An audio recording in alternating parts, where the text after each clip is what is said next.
कोलकातार टुकटुकी दास को पितामाता सबुबले तांको कहउथिले जे जदि से परिश्रम करी पढ़ंती ताहले बहुत आगको जाई परिबे। बापा माँ चाहूथिले झियो शिक्षयित्री हेउ। झियो बहुत परिश्रम करी परीक्षा रे भी भल नंबर रखी पास हेले और इंग्राजी रे एमए कले। किंतु एमए डिग्री थाई मध्य टुकटुकी को चाकरी मिलिला नाही। से अनेक परीक्षा देले, सबु प्रकार प्रयास कले किंतु सफल होई पारिले नाही। शेषरे से चा दुकान करने निष्पत्ति नेले। से उत्तर प्रगणा 24 रे हावड़ा स्टेशन ने निजर चा दुकान खोलिले। जदि आपण केबे हावड़ा स्टेशन जिबे ताहेले टुकटुकी चा दुकान बैनर देखि पारिबे जेउथिरे लेखा होईछि एमए इंग्राजी चा बाली। टुकटुकी बापा भ्यान ड्राइवर और माँ एक छोट तेजराती दुकान चलांती। बापा माँ प्रथमे झीर एही निष्पत्ति रे खुशी नथिले किंतु झील चाकरी न पाई असंतोष होई हारि नथिले और निज निष्पत्ति आड़कू आगे थिले। टुकटुकी दास एमबीए चा बाला बिलोरेंको कहानी रु प्रेरित होइथिले। से इंटरनेट रे तांको विषय रे पढ़िथिले। से गणमाध्यम रे कहिसंती जे मो मतरे कोनोसी काम छोट नुहे, सेथिपाई मु एमबीए चा बाला भली निज दुकान रे काम करबा आरंभ कली। आरंभ रे जागा मिलबा मुश्किल थिला किंतु परे मु सफल होइथिली। एबे मु चा जलखिया बिकुचे। जेहेतु मो पाखरे एमए डिग्री अछि सेतिपाई मो दुकान ना एमए चा बाली रखिछि। जो माने टुकटुकी दास को दुकान को चा पीबा को जाती से माने ताको दुकानर ना सुनी आकर्षित होइथांती। स्टेशन ने अनेक यात्री ताको आत्मनिर्भर आदर्श सह सहमत होइथांती।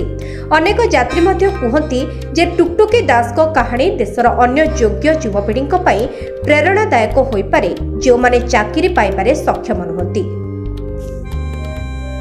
I want to say thanks. I want to thank each and everyone on social media and mostly my real life customers. I mean, who came, had tasted the tea at my stall, also the shingara in the evening, and they appreciated. Even though they didn't appreciate or didn't like, but they said they like it. That is the push I need for now, and I will do my best. It's my dream. It's my dream project or whatever you can say. So yeah, I'm just trying to make it come true, and here the journey begins. The feeling I can't even express.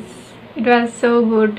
I had been looking for a shop for almost 2.5 months. Then finally I got a shop.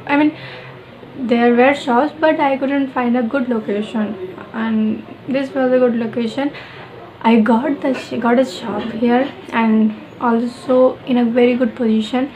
So yeah, it was very good.